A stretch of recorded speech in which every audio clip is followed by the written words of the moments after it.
Fresh off the presses, we got breaking Washington Commanders news as of 1:45 p.m. per Adam Schefter. The cuts have begun for Washington, and it's time to get the cap casualties out of the building and stack up this salary cap so we can make some moves this offseason. Washington Commanders have released safety nickel cornerback Bobby Mccain in a move that was expected by most. And before fans have this absolute Ashburn syndrome and act like we just lost the second coming of Ed Reed, Bobby Mccain was a low-level role player for us. He caught 4 picks back in 2021, but don't let those picks fool you or deceive you into thinking that he was a good safety when he was here. 2 of those picks, one including a pick 6, came against Jake Fromm. Jake from State Farm of the New York Giants in a meaningless Week 18 matchup at the end of that season. Was not a turnover guy. Yes, he was one of the personalities and veteran leaders, if you will, of the defense, but he's not the most productive guy. And it is now Percy Butler or next NFL draft prospects world at his position. Not a huge loss, and let the cuts begin. Bobby's going to be one of many veteran cap casualties coming up this offseason for the Washington Commanders. I expect us to be in conversations to release Chase Rouillet, Logan Thomas. There's a few guys on the roster with cuts upcoming, but we got Bobby Mccain out of the way. You know who would be a perfect Bobby McCain alternative if Percy Butler, if they're not high on him? Brian Branch out of Alabama. Brian Branch is the souped up, upgraded version of what we wanted Bobby McCain to be here. And Bama born and bred, you already know how those go. But there's a ton of ways that Washington can go with the 16th overall pick. But today in this video, we're just talking about the cut of Bobby McCain and what that means for the defense. I mean, he was kind of kicked out of the safety room after the emergence of Derek Forrest. Defoe got one safety spot locked down. Cam Curl has the other one locked down. Cornerback, he was an all right nickel corner, but let's not act like we're losing rookie year Kendall Fuller in the slot. Bobby McCain was a very expendable player. I'm sure he'll find work, whether that's on the back end of someone else's roster or in the XFL. Not trying to be an asshole, but Bobby McCain is not special. And I thank him for his time here in Washington, and I wish him well on his endeavors elsewhere.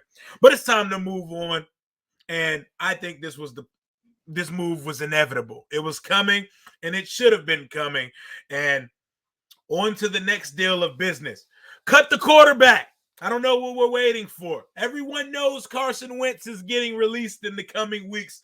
Just write that $27 million the fuck off the books right now so I can look at the updated cap picture and feel confident. Not that I care about the salary cap too much, because I'm of the belief that the salary cap does not exist. It's a myth, and it's to be bended and manipulated to the will of the team who has the money.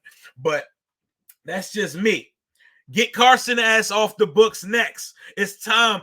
Adam Schefter dropped the bomb. It's Combine Week. They're all in Indianapolis this week. And you know, Combine Week is like spring break for the NFL. It's where deals are made. It's where the sausage is made for the NFL offseason. They're at St. Elmo's. They're at the bars out there in Indianapolis discussing business.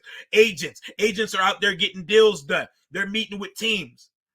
Teams are discussing. They're over there gossiping like high school girls over what's happening league-wide. Oh, so is this player available? Oh, so I see you're picking at this spot in the draft. If these 2 guys are on the boards, are you interested in the trade back? Combine Week is the culmination of the full offseason. It's the official start of the offseason, if you will. So expect to hear a lot of rumors.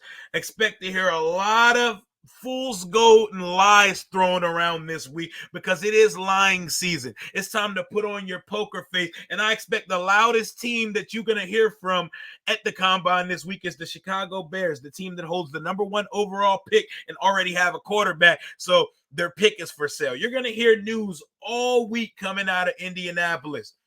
Bombs flying. And our next deal of business, after cutting Carson and the other cap casualties here on the roster, is the sale of this team.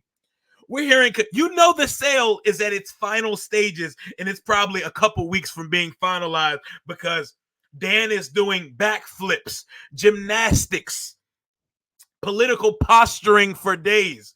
All these conflicting reports. Nobody knows anything, but I think the one thing that people actually do know is that a sale is very close. They're talking about Dan getting cold feet, not selling the team.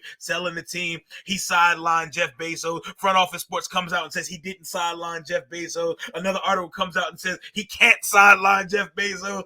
There's a lot of shit going on. Whether Bezos gets it or not, don't care. As long as Daniel Snyder is out of my organization and we are ridden from this fucking dweeb, I don't care who buys the team ultimately. But the sale is on the horizon. And if this fucker was to come out and say, I'm not selling the team, that is when the NFL would have to come in and snatch it from his grasp. And they would have to come in with the Mary Jo White report and start airing his ass out and having that vote to vote him out. Snyder's not stupid. He already got his properties listed. He's already applying to be a member of the UK. He's out of here. These are just last-minute posturing to try to boost up the price, because I imagine the price tag attached to this team is more than just the 5, 6, 7 billion it's going to take to buy the team. Once you get here, you got to lock in a deal for a stadium. There's a lot of legal issues. Dan Snyder's leaving. Dan Snyder's leaving behind a trail of trash, and there comes a heavy price tag on it. So it's more complicated than just the purchase and regular transaction of a team. This is not just buying any team. This is buying Dan Snyder's team, a team he dragged through the mud for the last 23 years. But we are now, I believe, weeks away from being ridden of the dweeb. Bobby Mccain has been released. We're probably going to announce the release of Carson Wentz soon and other guys that are going to be cap casualties. And I imagine we're going to hear in the next couple of days that Daron Payne has been slapped with the franchise tag. Interested to see which tag they give him. The offseason is under full swing, and Washington has started the wheelings and dealings of the 2023 offseason. Content to come all week. This is a great time of year. There's never a lack of stories or a lack of subject matter when it comes to talking about the Washington Commanders. Until next time, it's your boy, Rio Robinson, reporting on the Washington Commanders. Love y'all. It's Combine Week, baby. Deuces.